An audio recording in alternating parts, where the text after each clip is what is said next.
Khamis 23 November bersama saya Halina Pallavi dan juga rakan setugas. Ya, saya Nur Saliha Azmi dan hari ini Apa khabar anda semua Malaysia pagi ini? Apa khabar Malaysia hari ini bersama kami? Dan hari ini kita nak macam-macam kita nak kongsikan, tapi semuanya nak secara ringkas, kan Saliha? Ya, betul. Hari Khamis maksudnya satu hari lagi, Jumaat dah nak masuk ke hujung minggu, jadi bertabahlah satu hari saja lagi untuk kita sampai ke hujung minggu. Jadi hari ini kita ada perkongsian menarik kita nak bawakan kepada anda berkaitan tentang aktiviti memancing, dan juga selepas itu berkenaan tentang Malaysia Madani mencecah setahun, ya, Helena?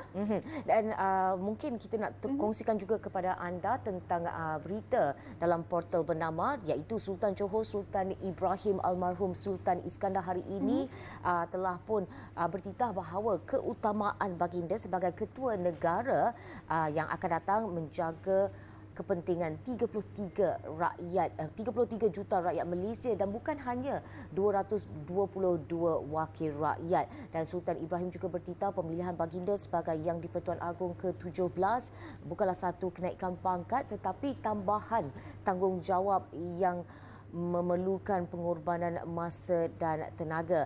Titah baginda negara hari ini telah pun dijangkiti satu virus yang pernah baginda sebutkan dahulu, iaitu virus perpecahan.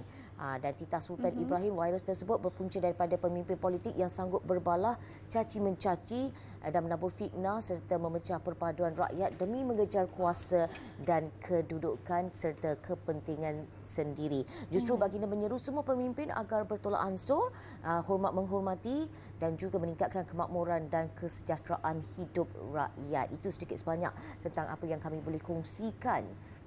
Dan Saliha, mungkin ada lagi perkembangan apa lagi yang kita nak kongsikan kepada semua penonton di luar sana? Okey, dan untuk seterusnya di portal bernama.com juga, ini berkenaan tentang pemangku sultan dalam memikul tanggungjawab menjaga negeri dan juga rakyat Johor.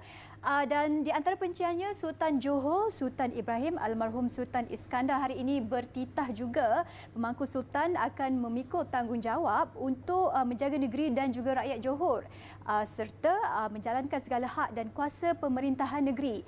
Dan Sultan Ibrahim bertitah mengikut perlembagaan sepanjang tempoh memegang jawatan Yang di-Pertuan Agong.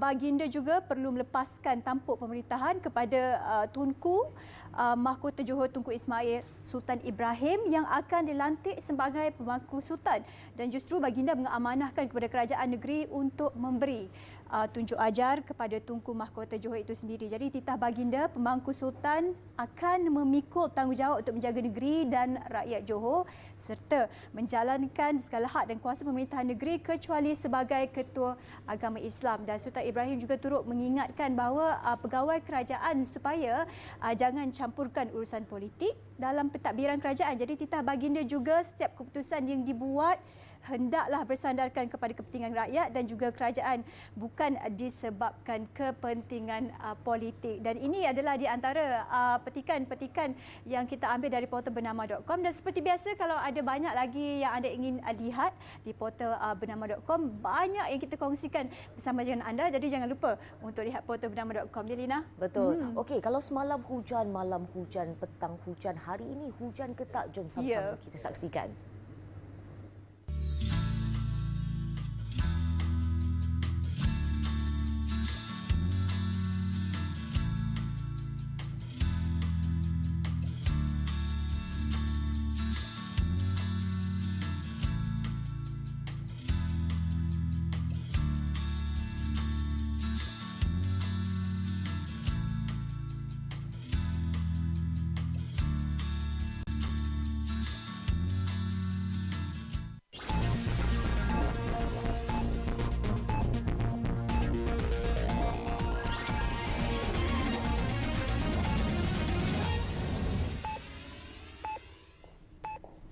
Assalamualaikum dan salam hormat.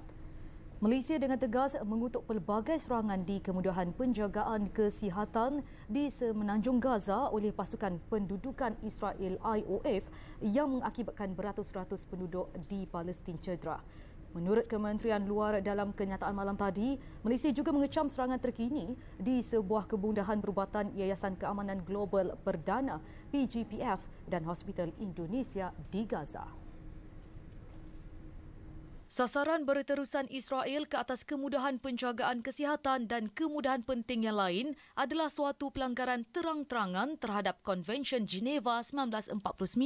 Ini jelas menunjukkan cubaan rejim itu untuk menghapuskan sepenuhnya penduduk Palestin. Tindakan keji IOF tegasnya harus dihentikan serta-merta. Kenyataan tersebut memaklumkan Malaysia menyahut seruan Pertubuhan Kesihatan Sedunia WHO untuk usaha kolektif bagi mengakhiri konflik dan malapetaka kemanusiaan di Gaza. Malaysia juga mengulangi seruannya kepada masyarakat antarabangsa untuk mempertanggungjawabkan rejim Zionis atas tindakan tidak berperi kemanusiaan ini dan menuntut Israel menghormati kemudahan penjagaan kesihatan mengikut Undang-Undang Kemanusiaan Antarabangsa. Kenyataan itu menyebut Malaysia terus berpegang teguh pada pendiriannya yang berprinsip bahawa penduduk Palestin berhak memiliki negara sendiri yang bebas dan berdaulat berdasarkan sempadan sebelum tahun 1967 dengan Baitul Maqdis Timur sebagai ibu negaranya.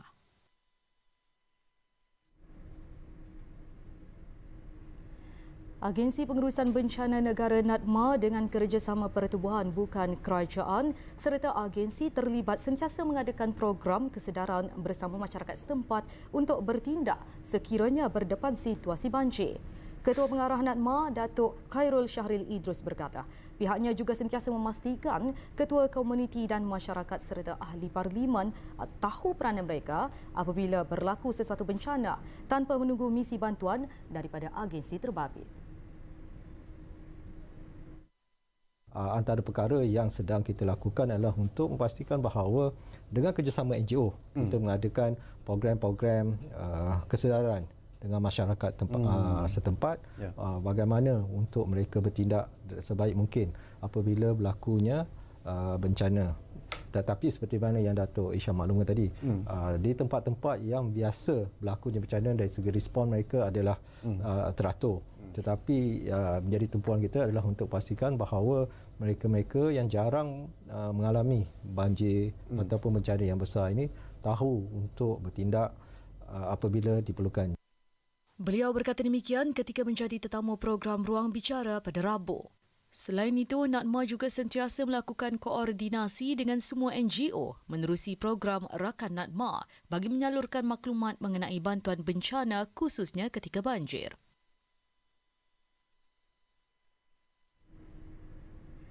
Proses mengambil keterangan Mr. H berkaitan penularan rakaman video perbualan lucah antara seorang lelaki dengan seseorang yang mirip bekas Ketua Pengarah Jabatan Komunikasi Komuniti JKOM, Datuk Dr. Muhammad Agus Yusof pada Rabu ditangguh kerana individu itu tidak sihat. Perkara tersebut disahkan oleh Ketua Polis Negara Tan Sri Razaruddin Hussein. Proses merekod keterangan sepatutnya dilakukan di Balai Polis Presin 11 Putrajaya semalam. Semalam beliau dilapor berkata 3 individu sudah diambil keterangan bagi membantu siasatan kes terbabit. Terdahulu tular menerusi media sosial video berdurasi 3 minit memaparkan perbualan secara dalam talian antara lelaki didakwa mirip Datuk Muhammad Agus dengan seorang lelaki. Beliau pada sidang medianya pada Jumaat lepas di sebuah hotel di Bangi mendakwa video itu disunting dan telah membuat laporan polis berhubung perkara berkenaan.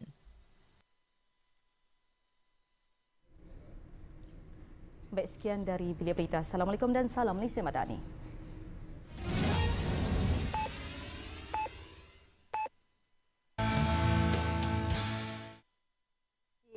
Hai Saleha. semua.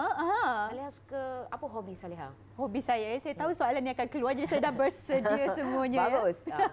Hobi saya nak belajar memancing, bahkan belajar memancing lepas ni. Okey, saya suka juga memancing tapi tak pernah dapat.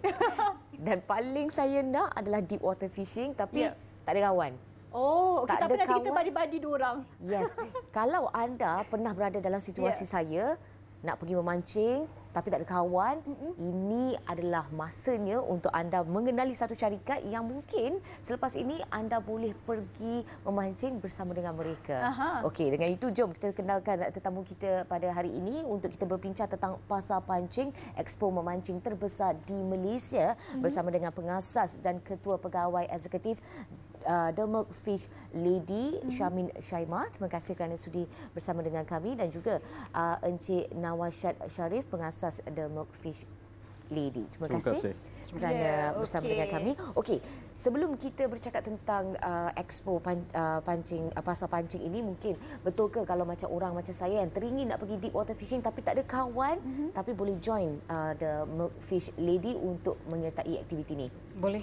Anda tidak perlu pengalaman sebelumnya untuk memancing. Anda boleh bersama kami dan kami akan mengajar anda dari asas memancing hingga tangkapan ikan dan juga pelepasan ikan. The whole process. Okey. Jadi mungkin apa program-program ini dijalankan dalam waktu-waktu tertentu ataupun di hujung minggu ataupun bagaimana, Encik? Dia ikut musim. Untuk tangkapan ikan layaran yang kita biasa bawa tetamu kita, season dia atau musim dia adalah daripada bulan Mac hingga bulan Oktober, hujung Oktober. Okey. So kita nak memahami apa sebenarnya fungsi The Milkfish Lady ni. Adakah ia macam pusat hobi ataupun sebenarnya pusat pelancongan ataupun sebenarnya apa, perniagaan ke apa? Sebenarnya dia bermula sebagai sebuah blog. Okey. Tetapi waktu saya sedang memancing, saya mendapati bahawa banyak kanak-kanak yang kurang buat aktiviti luar. Jadi saya memulakan aktiviti memancing untuk kanak-kanak dahulu. Dari sana kami mendapat perhatian sekolah antarabangsa di Malaysia. Dan dari sana saya menjalankan program untuk kanak-kanak di sekolah. Mengajar mereka memancing untuk kami introduce hobi yang barulah kepada mereka, not just gadgets kan. Dari sana kami mendapat perhatian organisasi The International Game Fish Association, iaitu Persatuan Memancing Sedunia. Dan mereka mengambil program kami untuk dijalankan satu dunia. So dari sana Milkfish Lady bermula sebagai satu blog sehingga menjadi satu program untuk kanak-kanak memancing, dan dari sana saya mendapat offer menjadi wakil sports memancing di Malaysia. So jadi menjadi wakil IGFA di Malaysia. Okey, dan macam tadi saya cakap, macam saya sendiri pun masih lagi orang kata dalam fasa nak mempelajari skill-skill dan juga teknik memancing ini. Jadi sebagai Cik Nawashad sendiri sebagai wakil IGFA untuk Malaysia. Jadi bagaimana kita melihat tanggungjawab dan juga pencapaian setakat ini di sukan ini di Malaysia sendiri? Okey, so satu pembetulan. Sebenarnya wakil IGFA di Malaysia adalah Syamin. Dan mungkin dia boleh jelaskan pasal pencapaian di Malaysia. Setakat ni permulaannya adalah training untuk kanak-kanak. Kami sudah train 15,000 kanak-kanak di Malaysia. Selepas itu kami juga membantu mendapatkan 3 rekod dunia untuk Malaysia. So sekarang ini nama Malaysia sudah mengembang di arena antarabangsa memancing. Bukan itu saja, organisasi IGFA ini sudah berada di 80 tahun lah. Dia sudah 80 tahun di sini. Tapi buat pertama kalinya kami membuat terjemahan regulations ke bahasa Malaysia. So buat pertama kalinya undang-undang memancing ada dalam bahasa Malaysia, dan ia dapat membantu pemancing dengan lebih senang lagi untuk memahami undang-undang supaya boleh mendapat rekod dunia. Okey. Ini menarik sebab saya tak tahu yang sebenarnya ada undang-undang dalam kita nak memancing. Mungkin boleh kongsikan. So kami ada memancing sebagai rekreasi dan memancing sebagai sukan. So memancing sukan ni dia ada undang-undang tertentu yang memancing beretika. Cara kami memilih joran, kekili, tali dan cara kami menangkap ikan. Kami tak boleh menarik ikan macam itu saja. So dia akan sebagai satu sukan lah, adil kepada ikan dan adil pada kami pemancing. So kalau ikan terlepas, dia akan terlepas. Kami tidak boleh menggunakan taktik-taktik yang tidak beretika, like sengaja menyangkut ikan or anything like that. Jadi ada juga taktik yang berbeza. Nak menangkap ikan ni bukan senang juga. Senang. Okey, kita kembali kepada Encik Nawashad. Sebenarnya saya tertarik dengan IGFA ni. Mungkin Encik Nawashad nak kongsikan dengan kita sebenarnya apakah IGFA sebenarnya? So dia adalah satu persatuan yang sudah 80 tahun tuanya, dan IGFA adalah satu persatuan yang dia penyimpan rekod-rekod dunia untuk game fish ataupun sukan memancing. So dekat Malaysia sebenarnya banyak ikan-ikan yang saiz-saiznya sangat besar dan potensi untuk Malaysia mendapatkan ikan rekod dunia sangat tinggi. Tetapi mungkin ramai di luar sana yang tidak tahu macam mana kita nak memohon untuk rekod dunia ini. So itu salah satu fungsi The Milkfish Lady untuk menolong mereka dengan permohonan rekod dunia. Dan setelah Syamin mengambil jawatan ini, kita sudah pun mendapat 3 rekod dunia untuk ikan toman. Okey. Dan semalam tak silap saya ada satu penemuan mereka dapat tangkap satu ikan yang sangat besar 75 kilo tak silap saya. Mungkin mereka lepas ni boleh hubungi Encik Syamil untuk berjaya dapatkan rekod. Betul. Okey, dan kita sekarang ni nak bercakap tentang pasar pancing. Pasar pancing yang akan diadakan pada 2 dan 3 Disember 2023 di Madrid daripada 9 pagi sampai 9 malam. Kita nak tahu kenapa diberi nama pasar pancing. Okey, so biasanya kalau kita cakap tentang expo, idea dia adalah satu event yang grand, ya. Tapi bila kami taruh nama pasar tu, ada yang rasa, kenapa dinamakan pasar, kan? Kepada kami, pasar itu adalah nostalgia. Sesuatu yang akan membuat pemancing, vendor dan juga pengunjung rasa sedikit comfortable, selesa untuk datang, untuk membeli belah dan tidak merasa intimidated, untuk pergi ke sebuah expo dan relax, have fun, macam itulah. Okey, dan penganjuran untuk kali ini adalah hasil daripada kejayaan beberapa penganjuran sebelum ini. Kita nak tahu juga apa cabaran yang dilalui dalam menghasilkan pasar pancing ini. Mungkin salah satu cabarannya ataupun lebih senang kalau kita jawab dari 2 sudut pandangan. Okey. Satu sudut pandangannya ialah jenama-jenama yang lebih mature ataupun lebih terkenal. Cabaran untuk mereka adalah bila mereka nak masuk sebagai exhibitor dalam pasar pancing. Mereka rasa kerana namanya pasar, mungkin tidak mengikut taraf mereka. Itu satu cabaran. Dan kita perlu membagi tahu kepada mereka yang konsep pasar ini tidak semestinya menjatuhkan ataupun merendahkan standard fishing di Malaysia. Lagi satu sudut pandangan adalah dari sudut pandangan peniaga kecil. Mereka mungkin tidak tahu atau tidak pernah masuk ke arena exhibition kerana mereka lebih gemar membuat bisnes di belakang tabir, online.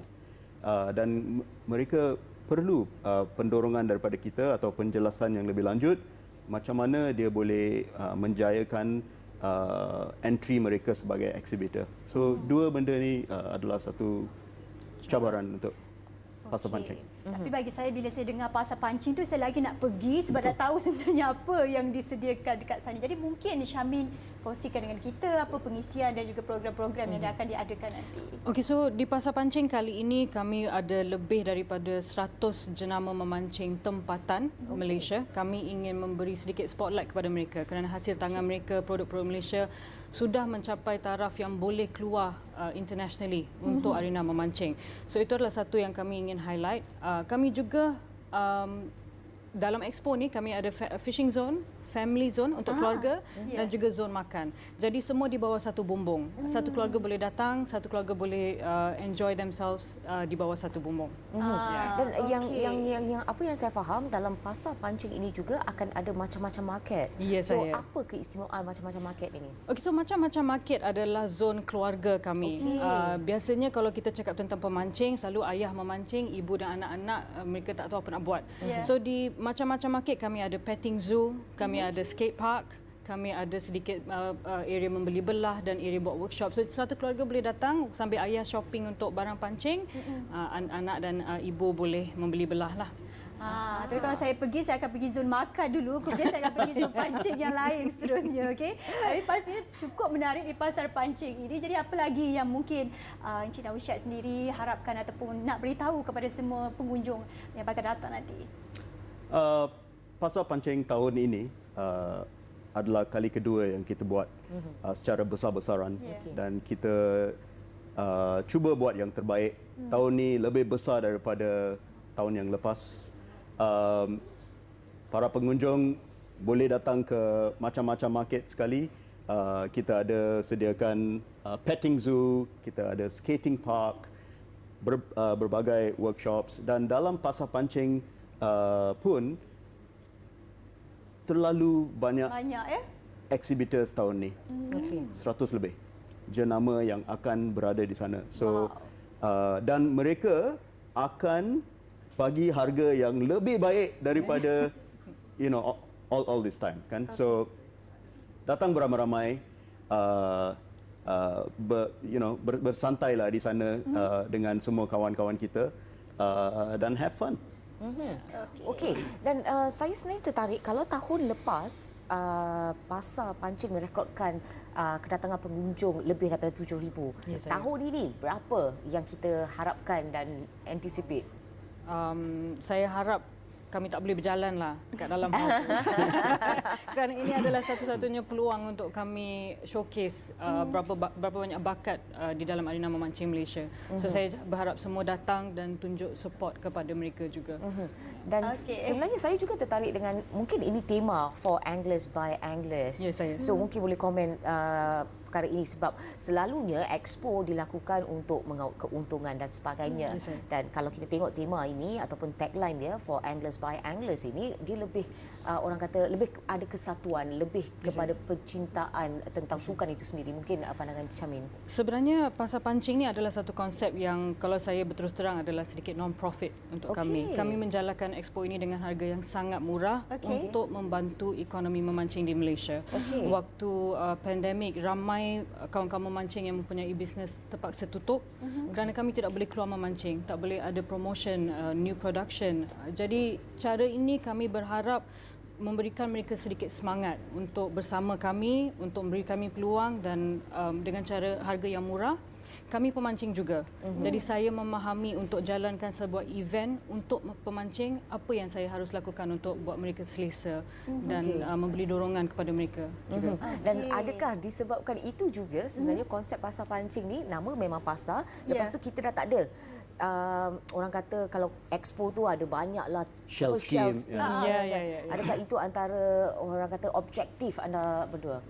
Tidak, kami satu undang-undang di pasar pancing ini kita tidak boleh adakan shell scheme. Dia betul-betul konsep pasar. Kita mahu bukan saja pengunjung berinteraksi tetapi vendor-vendor berinteraksi satu sama lain. Kerana fishing ni ada banyak kategori banyak kategori berlainan, banyak cara-cara berlainan, jadi kita nak satukan mereka semua. Kalau kita ada berada dalam shell scheme, kami tak boleh mengenali satu sama lain. Kita dalam kotak tu saja. So kami keluarkan konsep tu supaya semua boleh beramah mesra bersama.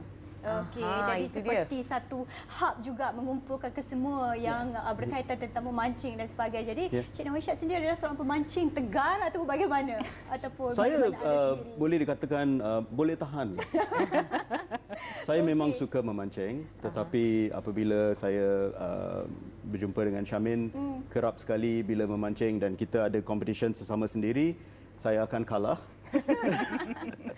Pengakuan jujur yang okey. Kita nak tanya kepada pakar yang memancing yang selalu kalahkan Cik Nawisyad ni, apa sebenarnya tips untuk memancing selain daripada bersabar? Sebab saya selalu bersabar tapi kurang sikit. Sebenarnya memancing ni adalah kegiatan yang kita harus melihat cuaca, air, jernih, tidak jernih, waktu, kerana ikan tak makan all the time ya. So kita harus tengok kondisi di luar sebelum kami mancing. Dan kalau kondisi kami betul, cuaca baik, gewang cantik, joran ke kili, semua choice tu cantik, tak payah tunggu sampai 15 minit pun boleh dapat ikan. Okey, saya dah tahu dah cara lepas ni. Okey, itu kena sabar juga dan orang kata apa, tak semestinya sekejap tunggu tu, lepas tu mungkin tak ada rezeki anda, lepas tu mungkin rezeki anda lepas itu ya. Okey, kita pergi kepada Cik Nawisyad di ujung-ujung ini, mungkin apa harapan anda berkaitan tentang pasar pancing ni juga sendiri?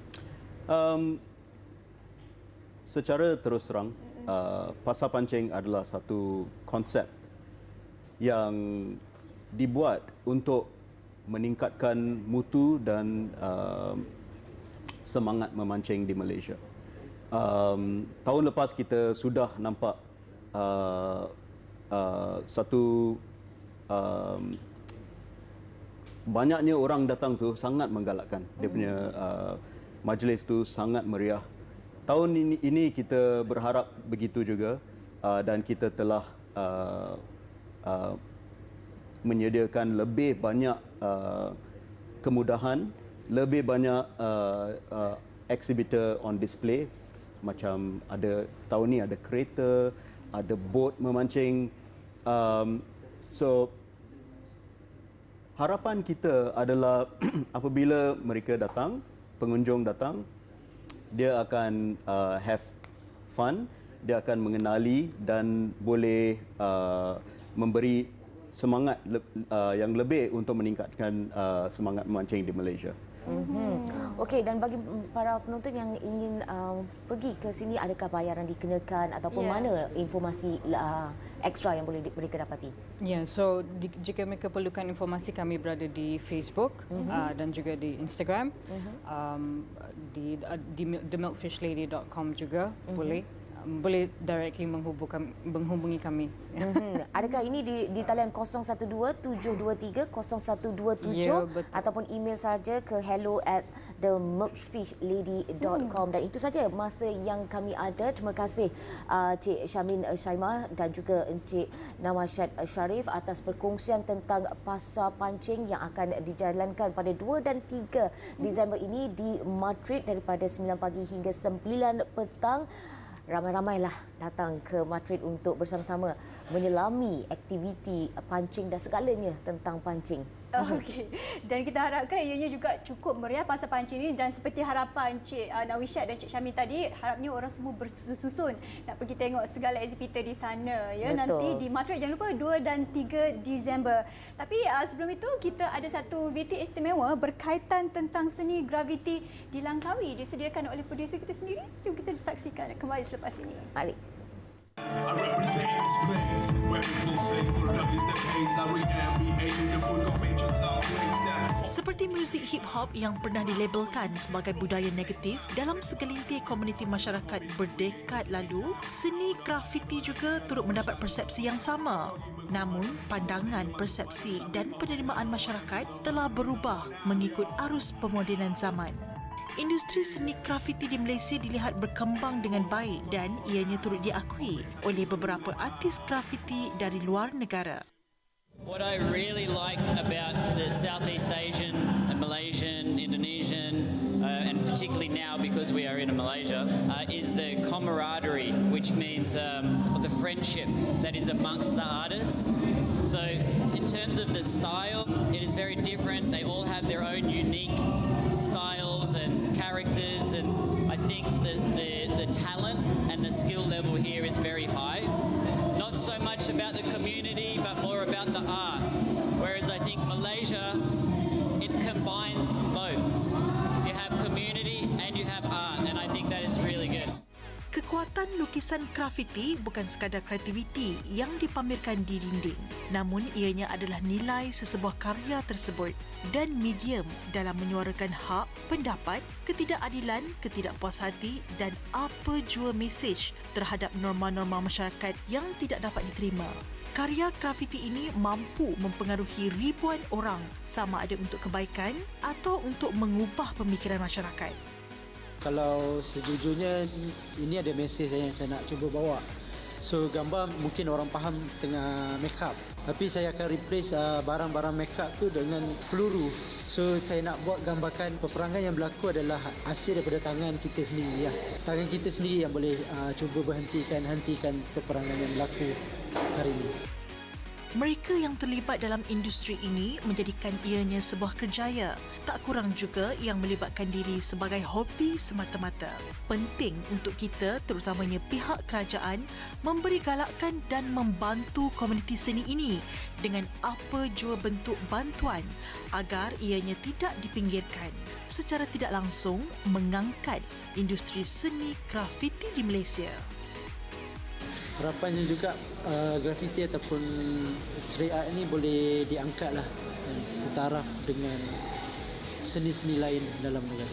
Kita membawanya segala macamnya, dan menurut saya kalau untuk butuh support atau enggaknya, balik lagi sebenarnya tujuan daripada pemerintah nanti, kita sebagai pelaku, kalau memang pemerintah mau support, apalagi khususnya kita misalkan disediakan tempat untuk kita melaksanakan acara tahunan atau bulanan, itunya pastinya sangat baik sih gitu.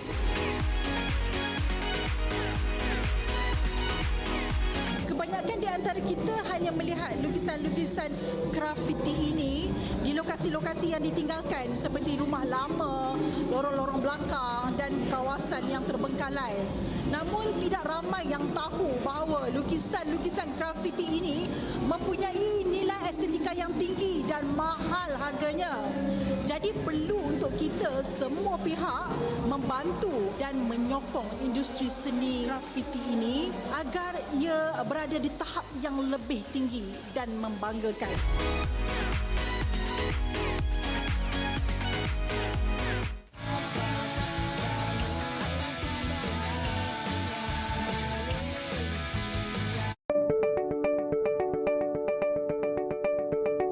Setakat ini alhamdulillah berdasarkan maklum balas daripada DNB, kita on track.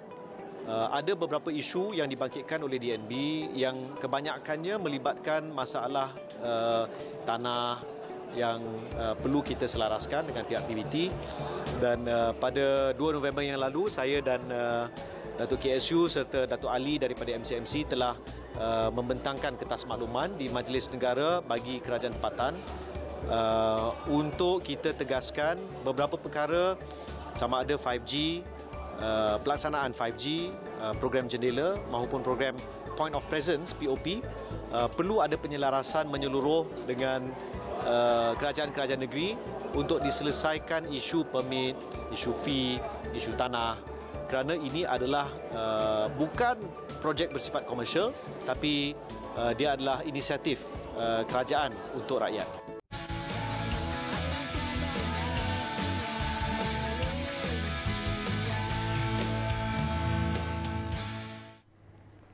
Baik, menjelang 1 tahun pentadbiran Kerajaan Perpaduan yang diterajui oleh Perdana Menteri Datuk Seri Anwar Ibrahim, kita nak membincangkan, kita nak sebenarnya nak lihat perkembangan, kemajuan, pencapaian yang telah dicapai melalui kepimpinan Perdana Menteri dan juga Kerajaan Malaysia Madani ini. Okey, dan sebenarnya sekejap saja orang kata apa pejam celik dan mencapai setahun Kerajaan Malaysia Madani bersama dengan kita, dan hari ini fokus kita akan melihat ke arah diplomasi Malaysia ke persada dunia, dan dengan itu kita bersama dengan tetamu istimewa di studio iaitu Dr. Nur Aisyah Hanifah, pensyarah kanan Fakulti Pengajian dan Pengurusan Pertahanan Universiti Pertahanan Nasional Malaysia. Assalamualaikum dan selamat pagi, Doktor. Apa khabar di sana? Waalaikumsalam, selamat pagi. Terima kasih bersama Khabar dengan baik, kami. alhamdulillah. You very happy. Okey, Doktor. Sebelum kita berbincang dengan lebih lanjut tentang diplomasi Malaysia ke persada dunia ini, mungkin pandangan peribadi Doktor tentang kemajuan pencapaian setahun bersama Kerajaan Malaysia Madani ini. Okey, apabila kita melihat tentang Malaysia Madani, apabila mula-mula diwar-warkan oleh Perdana Menteri kita, semua orang rasa hairan apakah itu Madani ya. Tetapi Madani ini boleh dilihat dalam banyak perspektif. So banyak perspektif yang kita boleh lihat tu adalah satu antaranya adalah ia merupakan satu falsafah kenegaraan. Okey.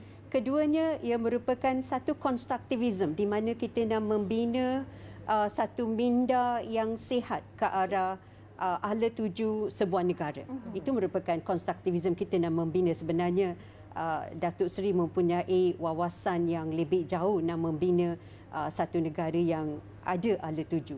Dan lepas tu saya juga melihatnya sebagai satu strategi negara. Satu strategi negara di mana kita nak menunjukkan kepada dunia bahawa kita merupakan sebuah negara yang bertamadun, yang berprogresif dan juga kita menjalankan diplomasi yang baik dengan semua negara di dunia, ya. Dan juga saya melihatnya sebagai satu polisi ataupun satu wawasan bukan saja untuk kemajuan domestik, tetapi juga untuk diserapkan dan juga untuk kita berhubungan dengan dunia antarabangsa, di mana kita terapkan konsep madani ini dalam diplomasi kita dengan dunia. Dan saya rasa kita dah mencapai banyak kemajuan dari segi berdasarkan kepada semua prinsip-prinsip yang disebutkan dalam madani ini, iaitu dari segi kesejahteraan, dari segi kemampanan, dari segi keyakinan, dari segi hormat, dari segi daya cipta dan dari segi ihsan, bukan saja pada peringkat domestik tetapi juga pada peringkat antarabangsa, melihat 1 tahun madani ini dilancarkan oleh Perdana Menteri kita, ya. Dan sebenarnya doktor, kita dalam bercakap tentang insan itu, kita tahu bahawa Perdana Menteri antara tokoh yang telah pun diperakui membawa isu Palestin Gaza ini ke peringkat dunia. Di mana sahaja perhimpunan dunia yang beliau hadiri, ke APEX, ke GCC, ke PBB dan sebagainya. So bagaimana sebenarnya ihsan ini dijalankan melalui kerajaan diplomasi, melalui apa yang dilakukan oleh Perdana Menteri ini? Okey, prinsip penting dalam konsep madani ini adalah ihsan. Okey. Ihsan adalah bagaimana kita nak memajukan manusiawi, kemanusiaan, bukan saja pada peringkat domestik tetapi juga pada peringkat antarabangsa, melalui diplomasi dan juga melihat kepada isu-isu yang timbul, ya, di peringkat antarabangsa, terutamanya dalam isu Palestin. Isu Palestin bukanlah satu isu yang baru kepada kita, ya. Kita sebenarnya merupakan penyokong orang Palestin dari tahun 1947 lagi. Tetapi pada masa sekarang kita boleh melihat bagaimana isu Palestin ini diikatkan dengan madani, iaitu berdasarkan kepada prinsip ihsan. Pada masa yang lalu, kita ikatkan ataupun hubung kaitkan isu Palestin ini dengan ukhuwah Islamiah. Ya, ukhuwah Islam. Pada masa kini, ukhuwah Islamiah itu digabungkan dengan ihsan untuk melancarkan sokongan kita kepada orang Palestin. Dan saya juga dapat melihat bagaimana Perdana Menteri kita tidak gentar walaupun ada ancaman daripada negara-negara barat yang menyokong Israel, tetapi beliau tampil ke hadapan, beliau berani untuk mengatakan komen dia, kutukan dia dan juga kritikan dia terhadap Zionis Israel dan juga prihatin dia kepada kesengsaraan dan juga penderitaan orang Palestin. Baik, Doktor, kalau kita tengok kan kejadian ini, kelantangan Perdana Menteri ini telah pun mendapat orang kata ancaman daripada negara-negara besar. Namun daripada segi diplomasi, adakah ini sebenarnya mengganggu diplomasi, hubungan diplomasi antara Malaysia dan juga negara-negara besar, kuasa-kuasa besar ini? Okey. Apa yang kita boleh lihat dengan jelas ialah konsep madani dalam diplomasi ini sangat memahami tentang sistem antarabangsa. Apakah hubungan antarabangsa dan bagaimanakah kuasa-kuasa besar dunia ini berkecimpung dalam sistem antarabangsa ini dan apakah pula kedudukan Malaysia. So bagaimana kita perlu berkelakuan dalam sistem antarabangsa ini. Konsep madani ini adalah sangat jelas dan berdasarkan kepada prinsip hormat dan juga berdasarkan kepada prinsip kesejahteraan dan juga ihsan, kita boleh melihat bagaimana kita sebenarnya meraihkan kepelbagaian pandangan dunia. So, negara-negara di dunia mempunyai perspektif berlainan, pandangan berlainan tentang sesuatu fenomena. So, kita mengakui tentang itu. Kita recognize tentang itu. Kita tidak inginkan mereka berubah kerana kita. Kita cuba engage mereka dengan pendirian mereka. So kita tidak protes, kita sebenarnya berharap kita boleh kekal wujud bersama dengan semua negara walaupun mempunyai pandangan yang berlainan. Okey, baik Doktor. Kalau kita melihat pula dari sudut geopolitik, pastinya ianya juga memberi kesan kepada hala tuju sesebuah negara itu juga. Jadi untuk Malaysia itu sendiri, bagaimana kita melihat geopolitik ini memberi kesan kepada strategi diplomasi negara dengan negara-negara lain terutamanya? Okey. So perkara pertama dalam strategi ataupun dalam hubungan antarabangsa, di manakah kita duduk di atas peta dunia. So kita duduk di Asia Tenggara. So kita duduk dekat dengan Laut Cina Selatan dan kita duduk dalam koridor Indo-Pasifik. Ya. So cabaran kita adalah sangat besar sebagai sebuah negara yang sedang membangun, kerana kita melihat kegiatan dan juga aktiviti-aktiviti kuasa besar di Indo-Pasifik, terutamanya Amerika Syarikat dan China. Bukan saja persaingan kuasa, kita juga boleh melihat persaingan perdagangan antara mereka. So ini semua boleh membawa beberapa kesan kepada Malaysia. Tetapi seperti yang saya katakan dulu, konsep madani dalam diplomasi itu adalah satu yang mengakui tentang kepelbagaian pandangan. So kita hormati setiap negara dan juga pandangan mereka.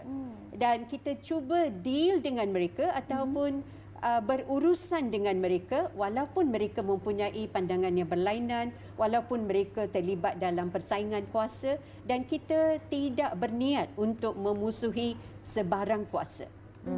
Baik, Doktor, bercakap tentang diplomasi ini, perbezaan pandangan dan sebagainya, saya kira antara satu isu yang perlu satu diplomasi yang efektif adalah antara Malaysia dan Singapura dalam isu pembekalan air. So bagaimana Malaysia sebenarnya boleh menggunakan diplomasi yang ada, yang bagus untuk orang kata menguruskan isu pembekalan air ini, kadar itu especially. Okey. Isu ini merupakan isu yang lama ya. Setiap kali kita memperkatakan tentang isu ini, tetapi apa yang penting yang Malaysia melihat ialah dalam masa kini ya, dalam masa Datuk Seri Anwar Ibrahim pun kita boleh melihat bagaimana dia cuba apply ya, cuba implementasi prinsip-prinsip madani ini, melihat kepada ihsan tu sendiri. Ihsan tu sendiri adalah menunjukkan manusiawi. So Malaysia cuba menunjukkan manusiawi. Kita tidak mahu agresif dengan Singapura dalam menuntut kadar yang tinggi kepada bekalan air. Ya, itu adalah satu. Satu lagi ialah kita hormati Singapura sebagai neighbor kita, sebagai jiran kita ya, jiran kita. Itu merupakan beberapa toleransi yang kita cuba lakukan dalam mempertimbangkan tentang kadar air. So sebab itu di sini musyawarah menjadi sangat penting, di mana diplomasi merupakan satu strategi yang paling baik kepada Malaysia dalam menjalankan musyawarah berterusan dengan Singapura supaya ada win-win situation di mana kedua-dua negara mendapat manfaat. Baik, okey. Itu mungkin ada yang berlaku di Singapura, tapi kita pastinya ketidakpastian secara regional dan global ini juga berlaku di negara-negara yang lain juga. Jadi bagaimana doktor melihat tindakan Malaysia ini dalam memberikan langkah-langkah yang konkret yang mungkin boleh kongsikan dengan kita hari ini, doktor? Okey, langkah-langkah yang konkret adalah melihat kepada dunia ya, sistem antarabangsa, dan juga kita boleh melihat struktur rantau itu sendiri. Dan kalau kita melihat kepada sejarah pun, dunia tidak terlepas daripada konflik. Tidak terlepas daripada fenomena-fenomena ataupun isu ataupun krisis-krisis yang berterusan. So, dalam masa ini apa yang sangat penting ya, pada masa yang lalu pun kita sentiasa berpegang kepada non-alignment. Kita tidak mahu bias kepada sebarang kuasa. So kita ingin berdiri teguh sebagai sebuah negara yang berdaulat. Dan pada masa sekarang pun kita melihat bagaimana Perdana Menteri kita sendiri lantang memperkatakan, mempersoalkan tentang kedudukan Amerika Syarikat dalam isu Palestin. So semua ini menunjukkan bahawa apabila ada kes-kes tertentu seperti krisis kemanusiaan, Malaysia merupakan salah sebuah negara yang memberikan bantangan dan juga mengutuk sesebuah kuasa itu bukan saja di peringkat nasional tapi juga di peringkat antarabangsa seperti yang berlaku dalam Pertubuhan Bangsa-Bangsa Bersatu dan juga dalam Forum APEC Dan juga selain daripada itu, kita juga dapat melihat Perdana Menteri kita telah pun melawat ke Middle East ya, dan juga ke China, ke Korea untuk meraihkan lagi atau menyemarakan lagi konsep Madani ini, bagaimana Malaysia ingin melancarkan konsep Madani ini dalam hubungan diplomasi dengan dunia luar. Itu dia sedikit sebanyak tentang pandangan doktor tentang setahun bersama Kerajaan Madani diplomasi Malaysia ke pesada dunia, dan banyak lagi kita nak berbincang tentang diplomasi Malaysia ke pesada dunia, tapi kita nak berehat seketika. Kembali selepas ini, anda semua jangan ke mana-mana.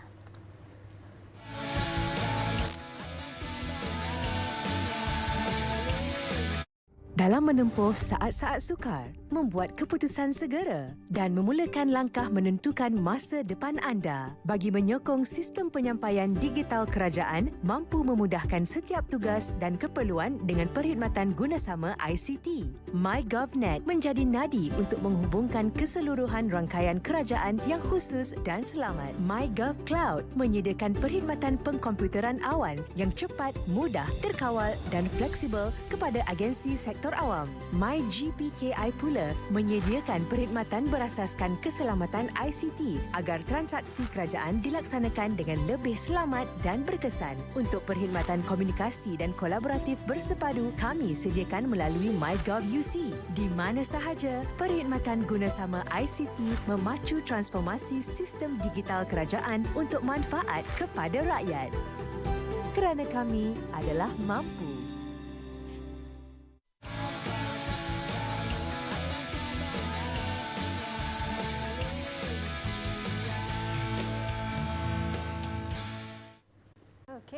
Antara isu atau perkara yang perlu diberi perhatian adalah isu berkaitan dengan sawit. Saya pasti ia memerlukan diplomasi yang sangat efektif untuk kita menyelesaikan pandangan negatif kerajaan ataupun negara-negara Eropah terhadap minyak sawit yang dikeluarkan oleh Malaysia dan juga Indonesia. Dan kalau kita lihat sebenarnya, bekas Pesuruhjaya Tinggi Britain ke Malaysia Charles Hay pernah berkata bahawa isu sawit ini memerlukan diplomasi efektif yang perlu diuruskan oleh Malaysia dan juga United Kingdom untuk menyelesaikan perbezaan pandangan tentang kualiti minyak sawit itu. Dan doktor, kita nak bercerita tentang minyak sawit ini, bagaimana sebenarnya diplomasi efektif kita dalam membantu meningkatkan pengiktirafan minyak sawit pensijilan MSPO itu daripada negara Eropah dengan negara kita? Ini pun merupakan hal yang lama ya. Hal yang lama kerana kita menghadapi persaingan yang hebat daripada minyak jagung dan juga minyak biji soya ya. Biji soya beberapa dekad ini berlaku ya. Tapi apa perbezaan ialah negara-negara barat, research and development mereka adalah satu yang sangat jelas, sangat dominant. Di mana mereka dapat memprojekkan ataupun menunjukkan kepada dunia apakah kebaikan minyak jagung. Ya, kalau kita lihat botol Mazola itu sendiri akan menunjukkan bahawa ia adalah sangat baik bagi hati kamu. Ya.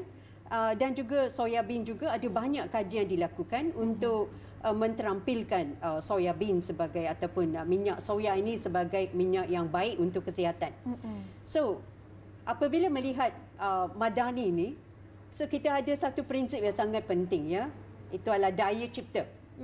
So, daya cipta ini perlu diserapkan dalam semua pengeluaran Malaysia, terutamanya dalam minyak kelapa sawit. Di mana research dan development yang berterusan perlu dilakukan tentang kesihatan ya, tentang hubungan minyak sawit ini dengan kesihatan manusia.